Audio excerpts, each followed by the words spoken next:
मान्यवर, मैं इस बिल के विरोध में अपनी बात कहने के लिए खड़ा हुआ हूं और उसकी सबसे बड़ी वजह यह है कि जब हम लोग राजनीति में आए तो हम लोगों ने प्रख्यात समाजवादी नेता डॉक्टर राम मनोहर लोहिया जी को पढ़ा, जिन्होंने नारा दिया, सोशलिस्टों ने बांधी गांठ, पिछड़े पावे 100 में 60। हम लोग बाबा साहब डॉक्टर भीमराव अंबेडकर जी को पढ़ के आए, जिन्होंने नारा दिया, समाज के वंचित और शोषित व्यक्ति को उसका अधिकार मिलना चाहिए, नौकरियों में आरक्षण मिलना चाहिए। ऐसा कौन सा बिल आया SC, ST, OBC जिस पर भड़के सांसद संजय सिंह? आखिर क्या मामला है जो बिल के पक्ष में नहीं है? संजय सिंह आप देखिएगा क्या कहते हुए नजर आए। इस बिल पर काफी नाराजगी जाहिर करते हुए आए संजय सिंह, और क्यों उन्होंने दलितों की बात की और क्यों हाईकोर्ट से लेकर हर स्तर तक अधिकारियों को गिनवा दिया उन्होंने कि कहां पर कितने आदिवासी और कितने दलित हैं।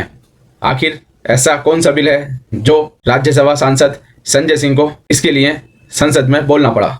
आप देखिएगा और अपनी कमेंट जरूर दीजिएगा और हमारे चैनल को सब्सक्राइब कीजिएगा। धन्यवाद। मान्यवर, मैं इस बिल के विरोध में अपनी बात कहने के लिए खड़ा हुआ हूं और उसकी सबसे बड़ी वजह यह है कि जब हम लोग राजनीति में आए तो हम लोगों ने प्रख्यात समाजवादी नेता डॉक्टर राम मनोहर लोहिया जी को पढ़ा, जिन्होंने नारा दिया, सोशलिस्टों ने बांधी गांठ, पिछड़े पावे 100 में 60। हम लोग बाबा साहब डॉक्टर भीमराव अंबेडकर जी को पढ़ के आए, जिन्होंने नारा दिया, समाज के वंचित और शोषित व्यक्ति को उसका अधिकार मिलना चाहिए, नौकरियों में आरक्षण मिलना चाहिए। पिछले दिनों जब हम बात कर रहे थे कि हाई कोर्ट और सुप्रीम कोर्ट में जजों की संख्या कितनी दलित की है, कितने आदिवासी समाज से है, कितने पिछड़े वर्ग के लोगों की है, तो सरकार की ओर से उत्तर आया, मान्यवर आपके सामने उत्तर आया। देखिए, पिछड़े दलितों की बात होती है तो रोकना शुरू कर देते हैं। ठीक बात है, कोई नहीं रोक रहा आपको। दलितों, आदिवासी, पिछड़ों के बारे में जब पूछा गया तो सरकार के मंत्री महोदय ने आपके सामने कहा कि इसमें हमारा कोई हस्तक्षेप नहीं है, तो कॉलेजियम तय करता है। लेकिन आज जब बिल में पढ़ रहा था, इस बिल के अंदर जिसमें आपने पूर्व जजेस को अधिकार दिया है, जिसमें आपने पूर्व टेक्निकल पर्संस को अधिकार दिया है, जिसमें आप तमाम 16-17 ट्रिब्यूनल्स बनाने के लिए जा रहे हैं, उसमें कितने आरक्षण आपने दलित वर्ग के लोगों को दिया,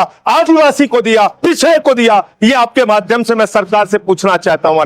NCLT जो सबसे बड़े विवादों में घिरा हुआ है, उसका अधिकार आप अपने पास रखना चाहते हैं। इस कमेटी को NCLT गठन करने का अधिकार नहीं है। क्यों अधिकार नहीं है? क्योंकि वीडियोकॉन का हजारों करोड़ रुपए, 97% पैसा जो उसके ऊपर कर्ज था वो माफ कर दिया गया और मात्र 3% पैसा वसूला गया। 5,53,000 करोड़ रुपए में से मात्र 3.5 लाख करोड़ रुपए माफ किया गया और बाकी पैसा वसूल किया गया। ये सारा खेल NCLT के माध्यम से हो रहा है, जिसमें हजारों लाखों करोड़ रुपए बड़े बड़े पूंजीपतियों का आप माफ करते हैं और उसके गठन का अधिकार आप अपने हाथ में रखना चाहते हैं। मान्यवर, मैं आपके माध्यम से ये बताना चाहता हूं सरकार को, मैं सूची पढ़ रहा था मान्यवर, सुप्रीम कोर्ट के अब तक के जितने जजेस हुए उनमें से 10.5 करोड़ की आबादी वाले आदिवासी समाज के मात्र एक जज सुप्रीम कोर्ट में हुए। मान्यवर, एक जज। और आप जब एक ट्रिब्यूनल्स बनाने जा रहे हैं बड़े बड़े पदों पे, आप जानते हैं आप क्या करने जा रहे हैं? आपको पता है, आपको पता है,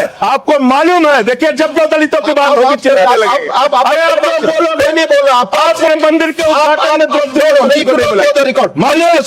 मानव, मैं अपनी बात तो पूरी कर लूं। सब्जेक्ट पर ही ये तो एक फैक्ट है कि आज तक सुप्रीम कोर्ट में सिर्फ एक जज आदिवासी समाज से हुए हैं। इस फैक्ट को आप नकार कैसे सकते हैं? खत्म करो सर। मान्यवर, मैं आपके माध्यम से सिर्फ इतना सरकार से कहना चाहता हूं, जब आप ये ट्रिब्यूनल्स का गठन करने के लिए जा रहे हैं, इसमें एक महत्वपूर्ण संशोधन आप कीजिए। सारे के सारे ट्रिब्यूनल्स में दलितों, पिछड़ों और आदिवासियों को आरक्षण दीजिए। हम इसके विरोध में हैं जब तक आप ऐसा नहीं करते।